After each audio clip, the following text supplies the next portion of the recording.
Patrick Martin-Genier, bonsoir. Bonsoir. Vous êtes spécialiste des questions européennes, vous enseignez à Sciences Po, à l'INALCO, auteur de L'Europe a-t-elle un avenir aux éditions Studirama. Alors le Brexit, on a l'impression, est en train de tourner à l'épreuve de force avec une Union européenne qui lance quasiment un ultimatum aux Anglais en disant « Bon allez, vous avez 15 jours là pour trouver un accord faute de quoi d'ailleurs, on ne sait pas très bien ce qui se passera. Oui. Mais pourquoi est-ce que c'est si compliqué que de se mettre d'accord et de quitter l'Union européenne pour la Grande-Bretagne? Alors, écoutez, il y a deux sources de complications. Tout d'abord, l'Union européenne veut négocier sur les modalités du divorce. On doit divorcer, on doit d'abord régler la facture avant de sortir, avant de régler les modalités d'association future. Comme un vrai divorce, allez hop. Un divorce, tout à fait. Tu veux partir, tu payes. Voilà, chacun paye et si on ne se met pas d'accord, il faut trouver un notaire, voire un juge pour statuer sur les modalités du divorce. Et là, il n'y a absolument aucun accord parce que sur l'aspect financier, eh bien, on ne sait pas si la Grande-Bretagne va devoir, le Royaume-Uni va devoir payer 20 milliards ou 60 milliards. Et donc, on n'est absolument pas d'accord là-dessus. Et vous savez que l'article 50 du traité sur l'Union européenne, sans donner dans le juridisme, et d'ailleurs, c'est un Anglais et un Écossais qui ont rédigé cet article, prévoit une première phase, on règle les modalités du divorce, et après, on règle les modalités d'association du Royaume-Uni à l'Union européenne, mais à condition que la première phase ait été réglée. C'est-à-dire que pour se mettre d'accord, pour savoir comment on va vivre une fois qu'on aura divorcé, il faut d'abord divorcer. Et on n'arrive pas à divorcer, c'est bien ça, on n'arrive pas à divorcer. Alors, encore une fois, il y a deux sources. La première, c'est qu'on ne s'est pas mis d'accord sur la facture, on ne s'est pas mis d'accord sur le droit des citoyens qui vivent dans l'Union européenne, enfin britanniques et européens qui vivent au Royaume-Uni. Un Français qui vit depuis 20 ans en Grande-Bretagne, voilà. Comment il sera traité en termes de... On ne sait pas, il n'y a aucune garantie. On ne sait pas si la législation de la Cour de justice sera appliquée. Et enfin, on ne connaît pas du tout les modalités d'association de l'Irlande du Nord avec l'Irlande. Ce sont 4 points sur lesquels on achoppe et sur lesquels les deux protagonistes dans ce grand flou, il y a une date qu'on agite comme un couperet, c'est le 29 mars 2019, où quoi qu'il arrive, le Brexit sera officiel. Et on nous dit, s'il n'y a pas eu d'accord...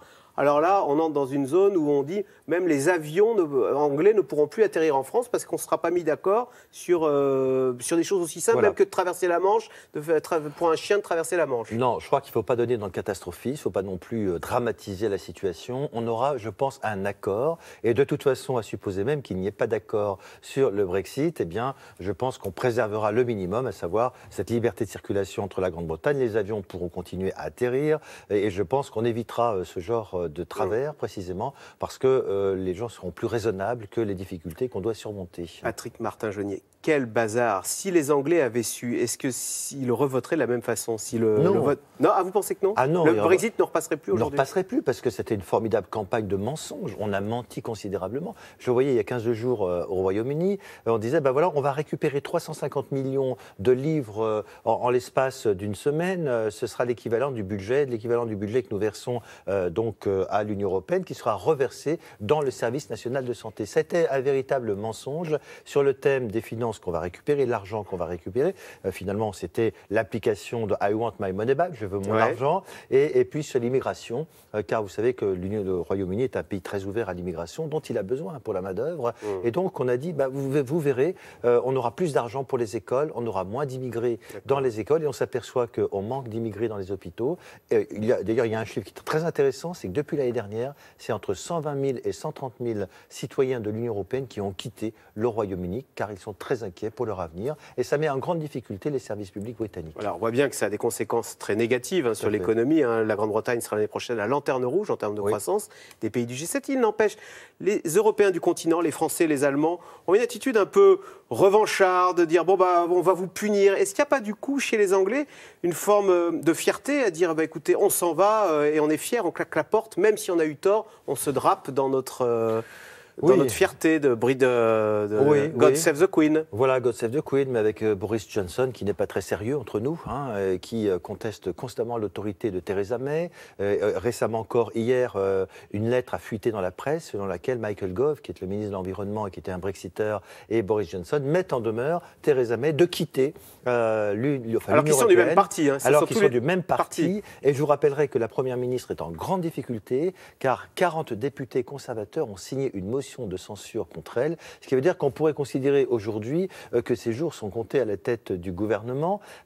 Certains ne veulent plus qu'elle reste Premier ministre car elle n'est pas capable d'assumer une position stratégique très claire sur le Brexit. Il y a ceux qui veulent le gros Brexit, très dur, et ceux qui veulent ce qu'on appelait un Brexit doux, négocié, et dont le chancelier de l'échiquier, le ministre des Finances, M. Hammond, qui souhaiterait effectivement qu'on négocie de façon plus raisonnable sur les modalités de sortie. Donc c'est un gouvernement qui se tiraille et Theresa May n'a plus aucune autorité. La meilleure preuve en est qu'elle n'est pas capable de virer, on va dire, Boris Johnson, qui n'arrête pas de contester son autorité. Ce qui veut donc dire que dans l'adversité, on se souvient des Anglais unis, Churchill, etc. Là, au contraire, ils se tirent dans les pattes, ils sont totalement désunis. Ils sont complètement. C'est cette Grande-Bretagne qui donnait des leçons au monde entier il y a quelques années. Aujourd'hui, elle se tire dans les pattes, la croissance, lanterne rouge, on l'a dit, incapable de... son ami de toujours, les États-Unis sont devenus infréquentables avec Donald Trump. Est-ce que c'est devenu l'homme malade, même pas de l'Europe, mais du monde ? Oui, je crois qu'effectivement, la Grande-Bretagne est considérablement affaiblie. Mais vous savez, vous parliez de Churchill tout à l'heure, il disait que quand le Royaume-Uni devra choisir entre l'Europe, le continent et le grand large, elle choisira toujours le grand large. Et là, encore une fois, elle a choisi le grand large. Et par-delà, d'ailleurs, les difficultés qu'on peut avoir avec Donald Trump, je pense que le Royaume-Uni parie véritablement sur des relations commerciales très importantes avec les États-Unis. Moi-même, j'étais au Japon cet été, j'ouvre le Japan Times, le journal de Tokyo, et qu'est-ce que je vois ? Boris Johnson en train d'essayer de négocier des accords commerciaux avec le Japon. Donc je pense que les Anglais sont très forts, il ne faut pas les mésestimer, mais effectivement, c'est une grande puissance, mais on peut dire que... Ils vont nous faire un coup de Trafalgar encore. En quelque sorte, on peut dire ça, tout à fait.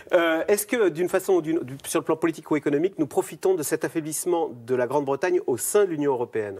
Oui, je crois qu'on va en profiter, certes, sur le plan économique, parce que vous avez vu que certaines grandes banques, entreprises, finalement comme la Catalogne, d'une certaine façon, veulent quitter la Grande-Bretagne, le Royaume-Uni. Des compagnies aériennes, vous parliez des avions tout à l'heure, vont quitter Londres pour aller sur le continent. Des universités quittent Londres, donc je crois qu'il y a un affaiblissement dont l'Europe peut manifestement profiter sur le plan économique et financier, bien que Londres demeure une place financière tout à fait importante. Sur le plan politique, il est évident que désormais, la relance de l'Europe, la refondation voulue par Emmanuel Macron, va rebasculer sur le continent avec la nécessaire, on va dire, alliance, amitié entre la France et l'Allemagne, qui sont les deux grands pays qui peuvent en effet relancer l'Europe. Et ça, c'est très important. Oui, parce qu'il n'y a absolument pas eu d'effet domino. Moi, je me souviens, au moment du Brexit, on disait, oh là là, si les Anglais sortent, d'autres vont vouloir sortir, le Danemark, la Suède, vont organiser des référendums. Finalement, ça a eu un effet repoussoir, ce qui s'est passé en Grande-Bretagne. Et ça a ressoudé l'Europe. Ça ressoude l'Europe parce qu'on s'aperçoit que, bien naturellement, que les peuples sont libres de choisir, mais on s'aperçoit des conséquences économiques terribles que cela peut avoir, et pas uniquement sur le plan économique, sur le plan des valeurs, la liberté de circulation, la possibilité pour les jeunes d'aller travailler, étudier ailleurs. Et donc, ce sont ces valeurs qui sont mises en cause par le retrait, et on s'aperçoit que c'était une véritable erreur politique. Et d'ailleurs, excusez-moi, mais si les Anglais devaient revoter aujourd'hui, je pense qu'ils ne revoteraient pas pour le Brexit.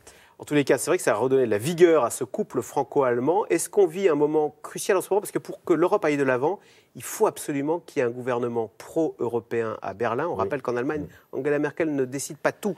Et est-ce que là, il y a un vrai suspense ? Parce qu'on ne sait pas quelle coalition va sortir du chapeau de ces élections législatives allemandes. Tout à fait, tout à fait. Je crois qu'Angela Merkel est sortie très affaiblie des urnes du dernier scrutin du mois de septembre, un peu comme Theresa May.